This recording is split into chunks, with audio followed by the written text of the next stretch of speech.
అలాగే ఇక్కడ ఉన్న రైతాంగానికి కానీ రైతు కూలీలకు కానీ ప్రతి ఒక్కరికి నేను మీకు భరోసా ఇస్తున్నాను.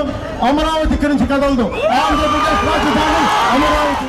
భారతీయ జనతా పార్టీతో తిరిగి పొత్తు చేసుకున్నప్పుడు పెట్టిన మొదటి లైన్ ఏంటంటే ఆంధ్రప్రదేశ్లో అమరావతి రాజధానిగా ఉండాలి అని చెప్పేవారు.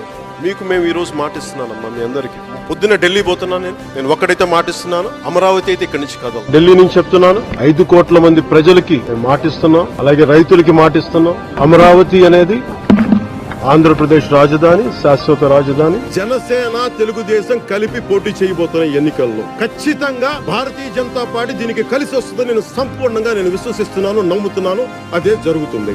చాలా కష్టపడి చాలా పెద్దలందరితో మాట్లాడి ఎన్డీఏ అలయన్స్ తీసుకురావడానికి కూడా ముఖ్య కారణం మనకి కేంద్రం సపోర్ట్ లేకపోతే ఆంధ్రప్రదేశ్ ని అభివృద్ధి చేయలేం. రిక్వెస్ట్ చేస్తే ఆంధ్రప్రదేశ్ అభివృద్ధి గురించి మాట్లాడతాను తప్ప దేని గురించి మాట్లాడు. ఈ అలయన్స్ కోసం నేనేదో నాకు మెచ్చి మేఘతోలు చెప్తాను, నేను చేయలేను.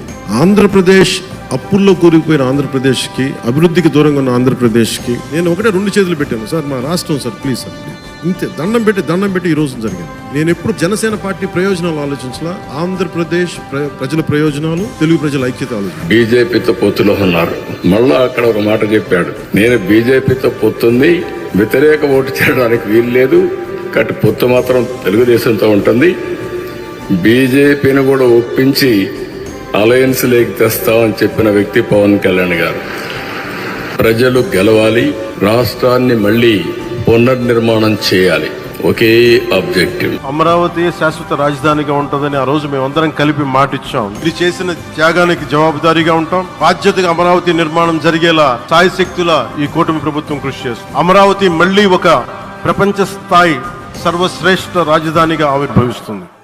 ఆంధ్రప్రదేశ్ రాజధానిగా అమరావతిని ప్రకటించింది కేంద్రం. అమరావతికి చట్టబద్ధత కల్పిస్తుంది కేంద్రం. రాష్ట్రపతి సంతకం తర్వాత కేంద్ర న్యాయశాఖ గెజిట్ విడుదల చేసింది.